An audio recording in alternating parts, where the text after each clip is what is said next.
Acompanhe comigo a leitura, Atos capítulo 12, a partir do versículo 1. Eu já preguei uma outra mensagem nesse texto, mas agora nós temos uma releitura daquilo que Deus nos deu. Atos 12, versículo 1 diz assim: por aquele tempo mandou o rei Herodes prender alguns da igreja e os maltratar, fazendo passar a fio de espada Tiago, irmão de João. Vendo ser isto agradável aos judeus, prosseguiu também prendendo a Pedro, e eram os dias dos pães asmos. Tendo feito prender, lançou no cárcere, entregando a 4 escoltas de 4 soldados de a cada uma para guardarem, tencionando apresentá-lo ao povo depois da Páscoa. Pedro, pois, estava guardado no cárcere, mas havia oração incessante a Deus por parte da igreja a favor dele. Quando Herodes estava para apresentá-lo naquela mesma noite, Pedro dormia entre 2 soldados, acorrentado com 2 cadeias, e sentinelas à porta guardavam o cárcere. Eis, porém, que sobreveio um anjo do Senhor. Deus abriu os céus, mandou um anjo, e uma luz iluminou a prisão. E tocando ele ao lado de Pedro, o despertou, dizendo: levanta-te depressa. Então as cadeias caíram-lhes das mãos. Disse o anjo: cinge-te, calça as sandálias. E ele assim o fez. Disse-lhe mais: põe a capa e me segue. Então, saindo, o seguia, não sabendo que era real o que fazia por meio do anjo.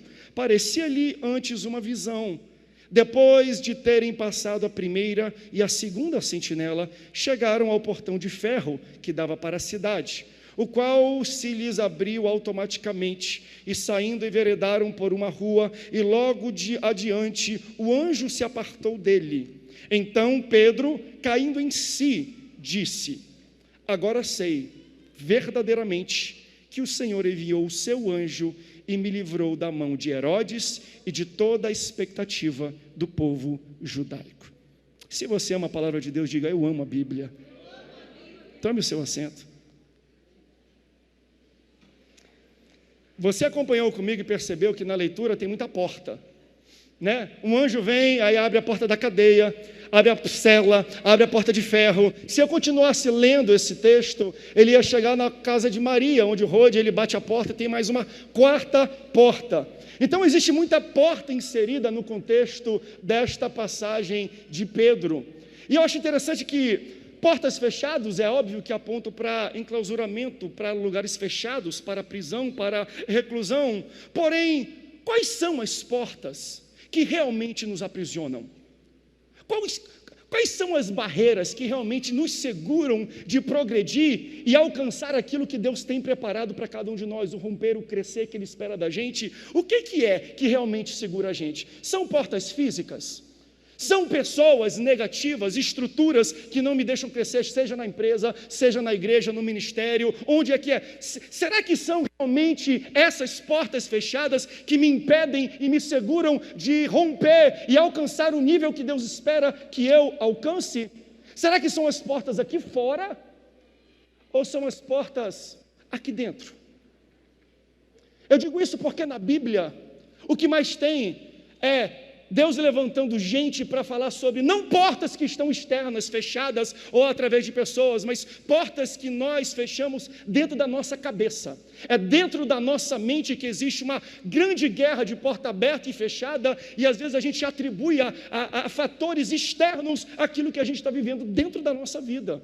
O profeta Isaías, no Antigo Testamento, já falava um pouco sobre isso. Isaías capítulo 43, olha o que diz: não vos lembreis das coisas passadas, nem considerais as antigas. Eis que eu faço uma coisa nova, agora está saindo à luz, porventura não percebeis? Eis que porei um caminho no deserto e rios no ermo. Deus levanta um profeta do Antigo Testamento. E entenda você que profeta, ele remete para o futuro. Eu não vou chegar aqui como profeta na sua vida e dizer assim: o seu ano de 95 será o melhor ano da sua vida. 2020 vai ser um ano espetacular para você. Eu não profetizo de coisas do passado, porque profetas não falam acerca de coisas do passado. Deus levanta profetas para falar acerca de coisas do futuro. Mas aqui eu vejo Deus levantando Isaías para tratar situações do passado. Ele está falando: ei, esquece as coisas que passaram. Não considereis as coisas antigas, porque as coisas que às vezes nos seguram de romper, de crescer, de multiplicar, de chegar num nível a mais, de abrir uma porta, não são as barreiras, não são os gigantes, não são os enfrentamentos que estão no nosso futuro, na nossa frente. O que Isaías está falando é, o que está prendendo você são coisas do passado, coisas mal resolvidas, portas que foram trancadas lá atrás e por causa de situações lá atrás vocês não conseguem andar para frente. Davi passou por isso. Davi era muito bom em detonar e destruir e derrubar gigante, desde que o gigante estivesse na frente dele e fosse físico, mas os gigantes internos foi que derrubaram Davi. Ele não sabia lidar com os gigantes na sua mente, na sua cabeça, dentro de si, ele não sabia, estava mal resolvido com isso. Então Deus levanta Isaías para falar. Davi passa por isso, João Batista passa por isso. Entenda que João Batista, no início da sua vida, e quando eu digo início, é o pré-natal dele, e o fim da vida, ele passa por essas situações de questionamento e de portas não externas, mas internas. João Batista recebe o batismo com o Espírito Santo pré-natal. Enquanto ele está na barriga da sua mãe Isabel, ela vai falar com Maria, mãe de Jesus. Como ele ouve a voz de Maria, ele começa a pular dentro da barriga da sua mãe. A sua mãe recebe o Espírito Santo, ele é batizado com o Espírito Santo. Olha que interessante. Enquanto João Batista está preso, enclausurado na barriga da mãe dele, ele reconhece Jesus. Mas no fim da vida dele, ele está preso na prisão de Herodes. E Herodes quer cortar a sua cabeça. E ele começa a questionar Jesus. Preso na barriga da mãe, ele não questiona. Inconsciente, ele não reclama, ele não tem reservas. Mas consciente, velho, maduro, mas preso numa prisão, ele começa a ter dúvidas, questionamentos, inseguranças. Ele manda discípulos até Jesus, e olha o que os discípulos dizem para Jesus. Jesus está curando o povo, e os discípulos chegam e falam assim: Jesus, João Batista nos enviou aqui. E ele mandou perguntar para o Senhor, se tu és mesmo o Messias que havia de vir, ou se ele deve esperar outro Messias. Enquanto ele é inconsciente, ele reconhece o poder de Deus. Quando ele está preso na barriga da mãe, ele sabe quem Jesus é, mas quando ele está preso numa cadeia, ele parece que perde a noção de quem Jesus é, do poder de Jesus sobrenatural dele. Aí alguém vai dizer: pastor, é claro, ele está preso, ele está numa situação de pressão, talvez ele esteja fora de si. Mas o que eu quero apresentar para você aqui de fato é, João Batista está preso muito além das algemas e da cela onde ele está colocado. As prisões que mais me preocupam na vida de João Batista, ao questionar o poder de Jesus, não é a cela física, mas são as prisões aqui de dentro. As prisões que nos fazem questionar quem Jesus é. Qual é o nosso potencial? Para que Jesus nos criou? Por que eu estou aqui? E nós começamos a ficar presos, não em prisões físicas, porque tem muita gente que está lá em Bangu 1, preso, mas entendeu que Deus enviou, Deus guardou ele, está preso, está pregando e está desempenhando o chamado dele dentro de uma prisão. Ele pode estar preso fisicamente, mas ele está liberto e livre aqui, mentalmente, na cabeça. Mas muita gente hoje vive em liberdade e não consegue romper, crescer, fluir, porque a prisão não está fora, gente. A pior prisão que existe é a prisão da mente, é a prisão da cabeça. Tanto que João Batista está preso nesta prisão. E qual é a maneira que ele sai dessa prisão? Quando ele perde a cabeça.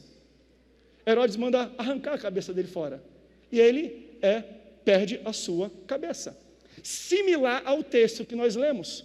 Porque o mesmo Herodes que arranca a cabeça de João Batista, agora persegue a igreja, prende Tiago, arranca a cabeça de Tiago, prende Pedro e quer arrancar a cabeça de Pedro. Herodes aponta para o inimigo das nossas almas, é o nosso inimigo. Então o que Herodes quer fazer? Ele quer arrancar a cabeça de Pedro, assim como ele fez com João Batista, assim como ele fez com Tiago, assim como ele quer fazer com você. Escute bem, o inimigo não está atrás do seu dinheiro, da sua casa e nem do seu casamento. O que o inimigo quer é arrancar a sua cabeça, ele quer entrar na sua mente, porque se ele tem a sua cabeça e a sua mente, ele destrói tudo. Então a nossa guerra não é uma guerra contra carne ou sangue, não é uma guerra de, ele está atacando as minhas coisas, não. O diabo quer a sua mente. Ele quer tirar o teu compromisso com Deus, ele quer te distanciar os teus pensamentos e o teu convívio de Deus. Ele não quer arrancar as suas coisas, não. A guerra não é terrena, não. Eu falei sobre isso na última pregação, não falei? De Jó, capítulo 1 de Jó. Deus permite, abre uma porta, e o diabo toca na vida de Jó, arranca os filhos, arranca as posses, arranca a saúde. Só que no capítulo 2 o diabo volta novamente. No capítulo 1 ele tira tudo isso, no capítulo 2 ele volta novamente. Por que ele volta? Porque aquilo que ele realmente estava atrás, ele não teve sucesso, ele não conseguiu conquistar no capítulo 1. Calma aí, mas o que mais ele tem para conquistar? Se tirou dinheiro, se tirou as posses, se tirou a família e se tirou a saúde dele. O que mais ele tem para arrancar de Jó? A cabeça e a sua mentalidade. Ele quer desviar Jó, ele quer tirar o compromisso, a fé de Jó de Deus. Então a guerra de Satanás contra as nossas vidas, meus irmãos, né? Entenda que ele vai atrás das suas coisas, ok, mas esse não é o fim que ele quer.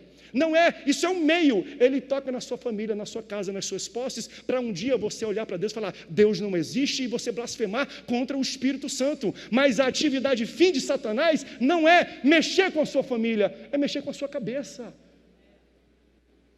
Você já ouviu numa igreja, né, que Deus luta pelo seu casamento? Amém, e luta. Mas eu posso falar uma coisa? O diabo luta por muitos casamentos também. Se você se relaciona com alguém que te afasta de Deus, o diabo é o primeiro a lutar para que dê certo esse relacionamento. E você pensando, pastor, eu fui lá na igreja, o pastor disse que o diabo está lutando pelo meu casamento. Se você se relaciona com pessoas que te afastam de Deus, que sugam a sua fé, que não te querem ver progredir na caminhada com Deus, o diabo é o primeiro a proteger este relacionamento que você tem. Meu Deus mesmo. Por quê? Qual o compromisso dele? É com o casamento? Não. Ele quer afetar a sua cabeça. Ele quer arrancar a sua cabeça dos propósitos que Deus tem. Então, se for necessário você ter sucesso com alguém errado, o diabo vai fazer de tudo para que isso aconteça. Ele vai lutar pelo relacionamento que você tem que te afasta de Deus. Diga assim, a batalha é na minha cabeça.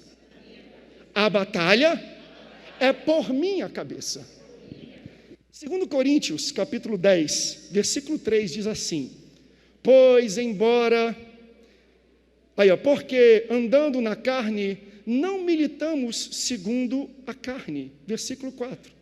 Porque as armas da nossa milícia não são carnais, mas sim poderosas em Deus para a destruição de fortalezas. Versículo 5. Destruindo os conselhos e toda a altivez que se levanta contra o conhecimento de Deus. Então, como é que a gente luta com essa arma? Levando cativo todo entendimento e obediência a Deus. Gente, a guerra de Satanás é por isso aqui, ó. A outra versão fala, levamos cativo todos os pensamentos para torná-los obedientes a Deus. É tão simbólico como Jesus é crucificado e o local onde ele é crucificado, porque antes de Jesus ser pregado numa cruz, antes de perfurarem os seus pés, as suas mãos e pendurá-lo no madeiro, a primeira coisa que os guardas fazem é pegam uma coroa de espinhos e colocam onde? Na cabeça. Depois ele carrega esse madeiro até o Gólgota, ou Golgotá, até o Calvário. Calvário e Golgotá é a mesma palavra em línguas diferentes, e elas têm um significado. Qual é o significado de Gólgota, ou de Golgotá e Calvário? Significa lugar da caveira. Jesus é crucificado em um local que aponta para a sua cabeça, porque a guerra que o diabo tem aqui conosco não é por causa das posses, dos bens materiais que nós temos. Ele quer mexer com a sua cabeça, ele quer destruir os seus pensamentos. Por isso que a Bíblia fala, e o Senhor está falando, eu estou dando armas para vocês. Não são armas físicas, não são carnais ou humanas, mas são espirituais e têm o poder de destruir fortalezas. Pastor, como é que eu consigo destruir fortalezas nesse ambiente? Quando nós mantemos cativos todos os pensamentos que nos afastam de Deus, quando nós tentamos falar, Senhor, protege, blinda a minha mente, blinda a minha alma, as minhas emoções, porque o diabo quer mexer com a minha cabeça, Senhor. Aleluias, aleluias. A guerra é por isso aqui, gente. A guerra é por isso aqui. É por isso que Jesus entrega, ele entrega a sua vida. Jesus não é morto, ele dá a sua vida.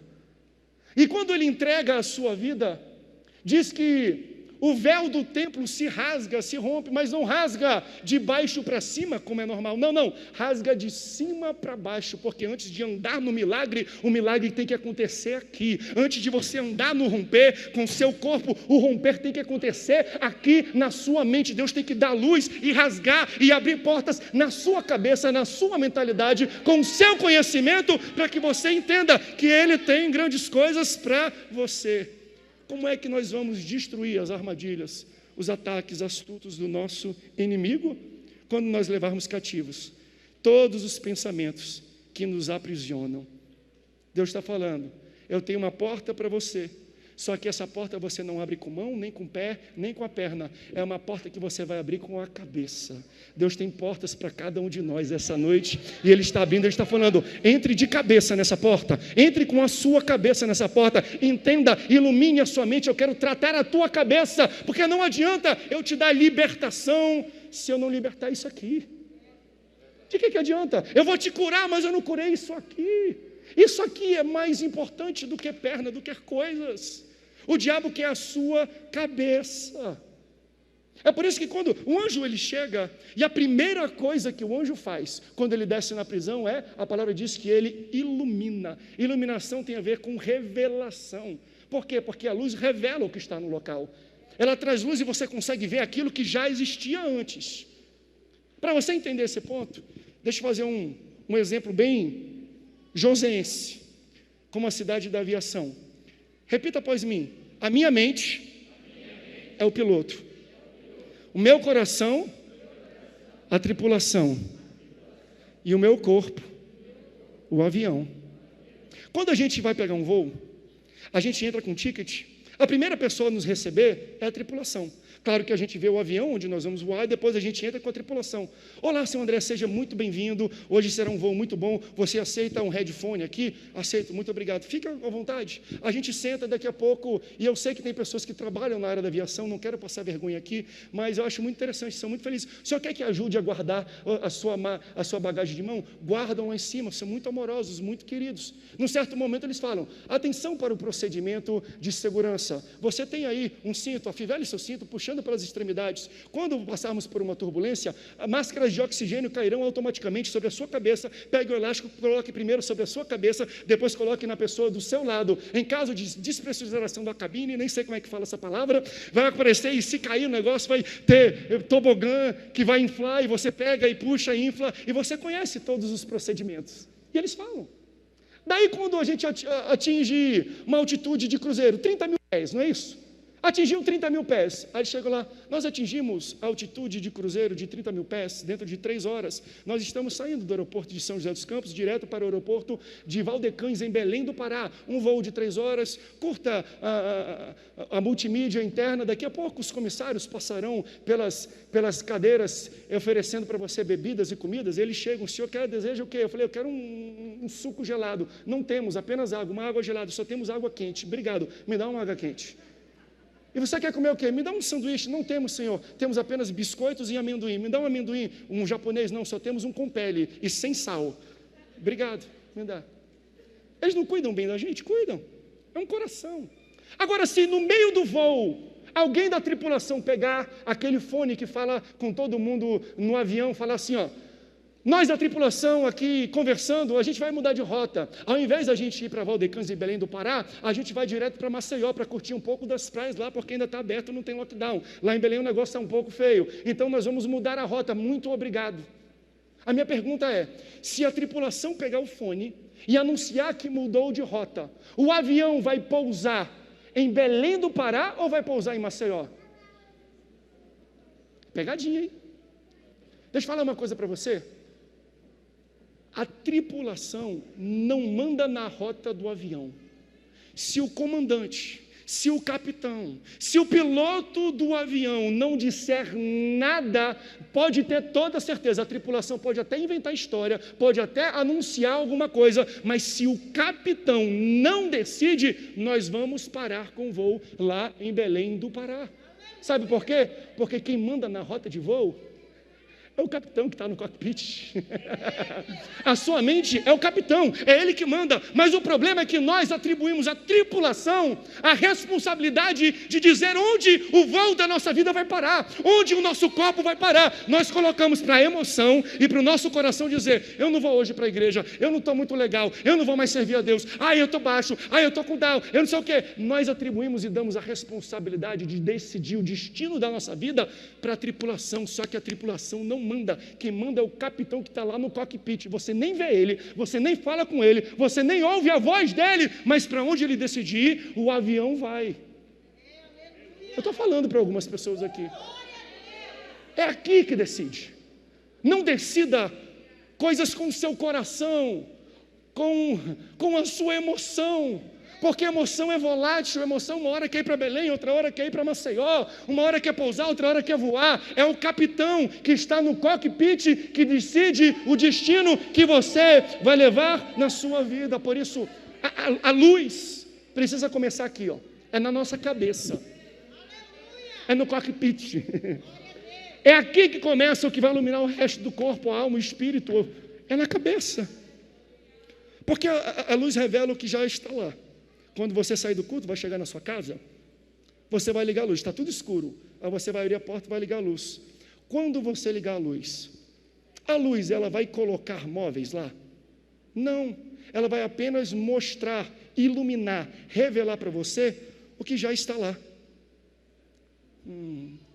Aleluia, Senhor, traz luz para essa igreja, Senhor, ilumina a mentalidade de pessoas aqui. O que eu quero dizer para você é que Deus já fez muitas coisas, já existem milagre, romper, livramento, já está posto. O problema é que nós temos que pedir que Deus ilumine para que você possa ver as portas que Deus já abriu para você. Você lembra do profeta Eliseu? Ele está cercado do exército inimigo, e o moço de Eliseu está aperreado, está agoniado, e agora, profeta, ele fala: calma rapaz, calma rapaz. Aí tem uma hora que o profeta não aguenta mais a aperreação do rapaz, ele fala: Senhor, abre os olhos dele para que ele possa ver. Quando Deus abre e ilumina o olho dele, ele vê miríades de anjos, um exército de anjos ao redor dele, lutando por ele. É isso que eu estou pregando para você hoje. Talvez você não veja, mas Deus já colocou um exército de anjos para lutar a sua luta. Os anjos estão na sua casa, vão contigo no teu carro,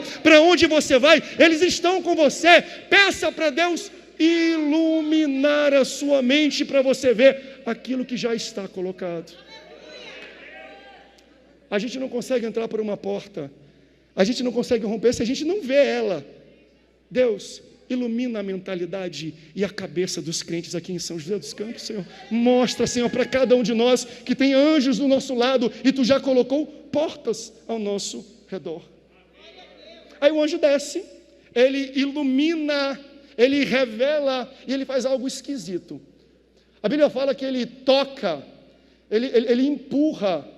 Em outra versão que eu vi aqui, diz bate, incomoda Pedro. Ou seja, é interessante porque é difícil a gente entender Deus afligindo um filho seu com dor, batendo nele, empurrando ele, incomodando ele.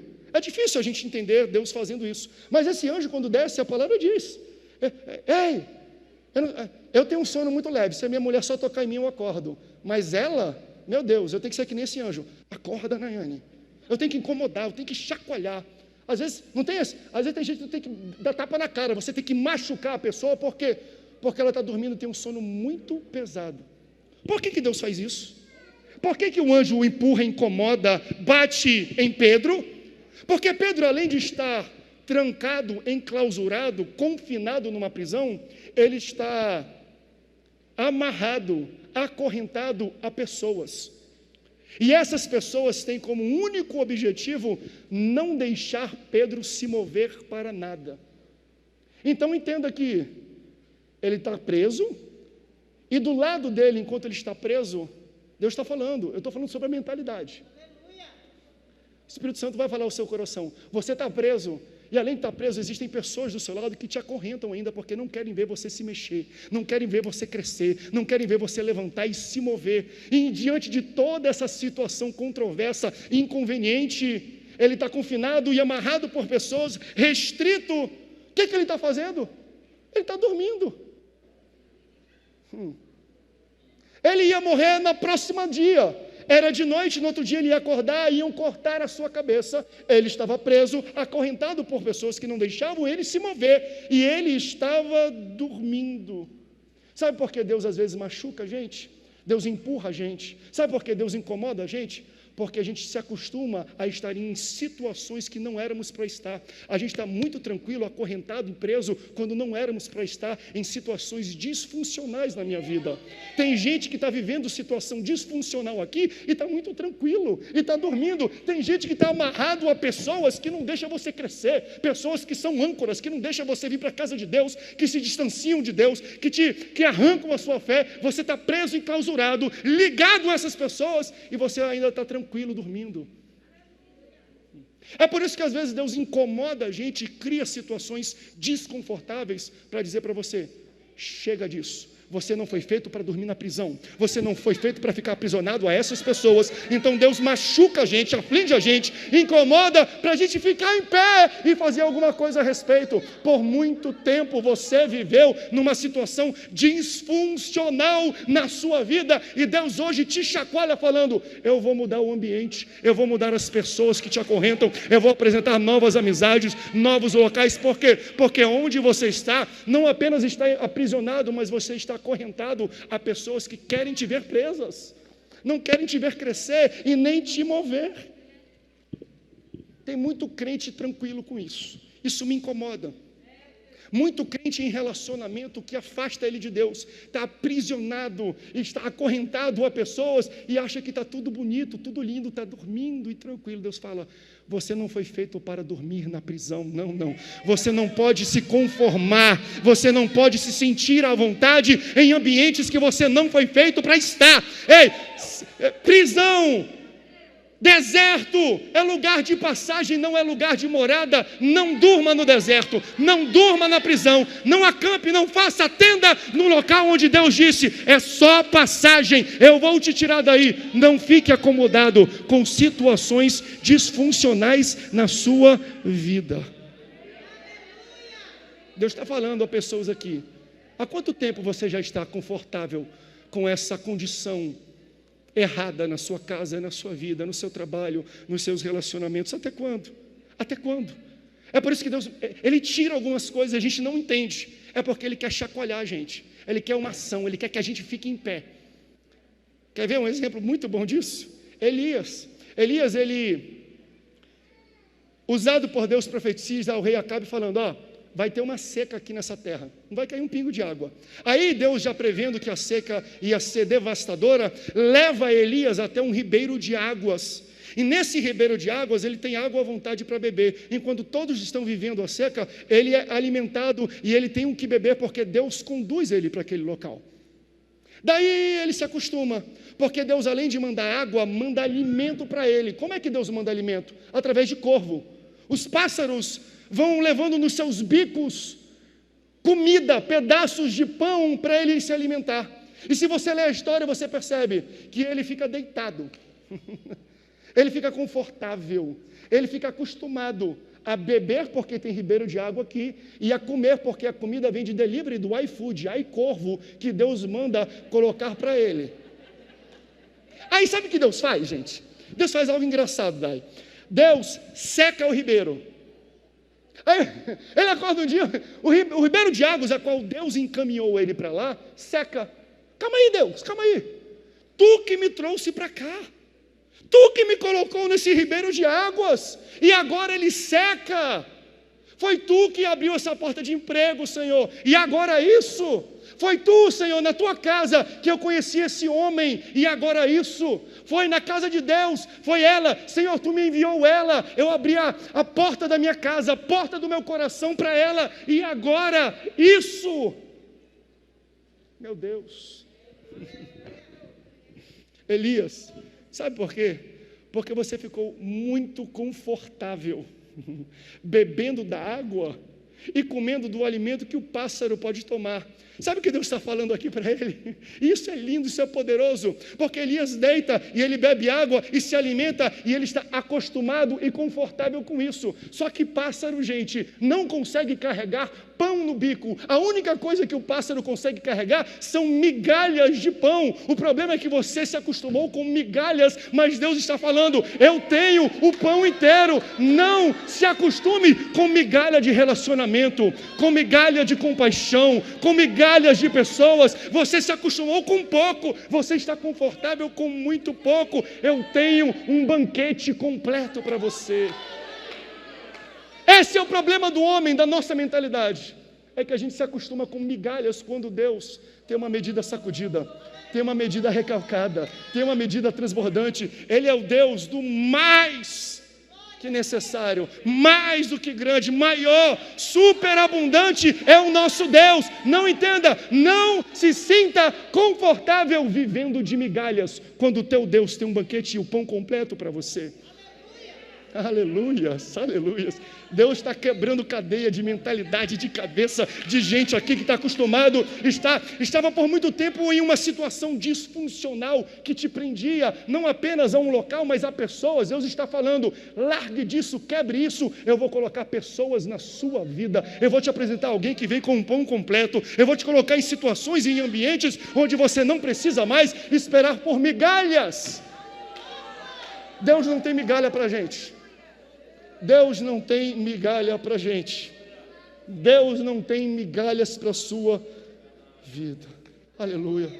O anjo chega, ilumina, diz, empurra a corda e diz, levanta, fica em pé. Pedro, fica em pé.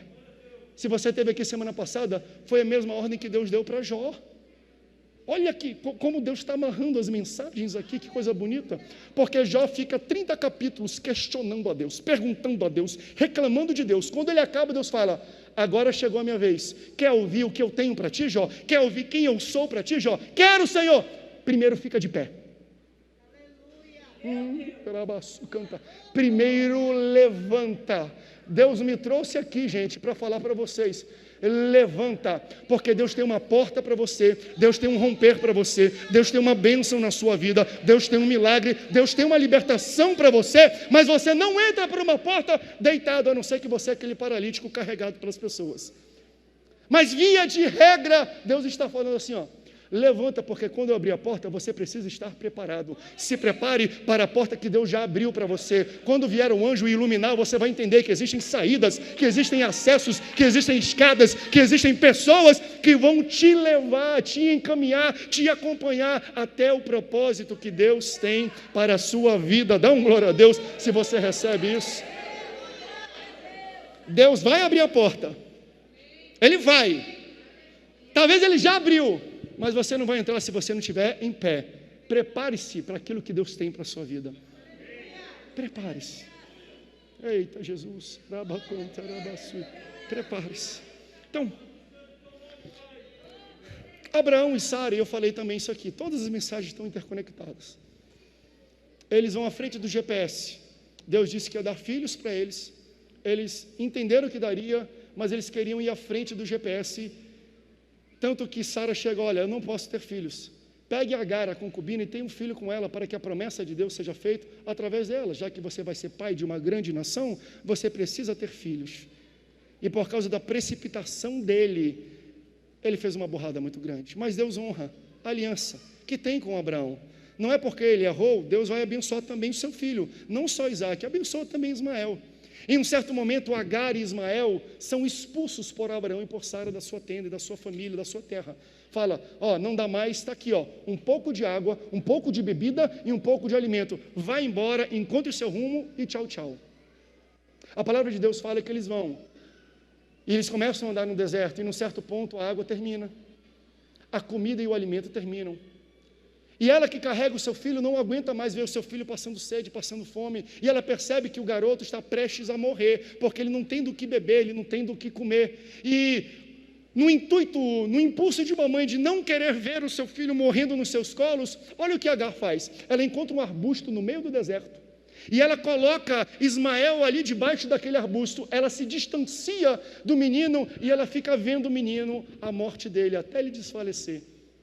Ela se prostra e ela vê a morte diante dela e ela fica confortável com a ideia que ele vai morrer. Ela se prostra e fala: não tem mais saída, a vida é assim, agora acabou, não tem mais nada o que eu possa fazer. O que ela faz? Ela senta, ela se prostra enquanto o menino morre. Ela entende primeiro na cabeça: ele já morreu, então o corpo, na verdade, com as suas emoções, ela diz que já morreu, então o corpo age de acordo com a tripulação e não com o comandante, deixa o menino ali, se distancia até o menino morrer, e ela se prostra, ela se dobra, ela senta, ela fica de joelhos, sem fazer nada, se sentindo impotente naquele momento. Daí um anjo de Deus aparece naquele local. Aleluia. Porque ele aparece nos piores momentos da nossa vida. Um anjo de Deus aparece, e se bota para mim Gênesis capítulo 21, versículo 18 e 19. Olha o que o anjo diz, olha o que Deus diz para Agar. Agar, ergue-te, levanta. A mesma coisa que Deus fala para Jó, a mesma coisa que Deus fala para Pedro, que estava numa prisão, é o que ele fala para Agar. Agar, eu tenho uma porta de saída, mas primeiro levanta-te, pega o menino pela mão, porque dele farei uma grande nação. Agora olha o que é bonito, olha o que é bonito, bota o próximo versículo, está aí, ó. E abriu-lhe Deus os olhos, e viu um poço de água. Entenda. O poço já estava lá, mas se ela não se levantasse, ela nunca ia ver o poço. O problema é que nós estamos aqui enclausurados, presos e acorrentados, e Deus está falando: levanta, porque a tua porta vai aparecer quando você levantar, porque a saída que você espera vai acontecer quando você levantar. Diga, fala para o comando aqui, a tua mente: emoção, para, corpo, levanta, porque se ela não tivesse levantado, ela nunca veria a saída e a solução que Deus enviou para ela. E Deus está ministrando em alguns corações aqui. Você não vê porque você está prostrado, você está deitado, você está acorrentado e está acostumado, você já fez a sua cabeça: é assim que vai acontecer mesmo, pastor, não tem saída mais, não tem mais nada o que a gente pode fazer. Você se acostumou e ficou confortável com a ideia que não existe saída, mas hoje Deus me manda dizer para você: levanta-te, ergue-te, fique de pé, porque Deus vai mostrar a saída. No 3.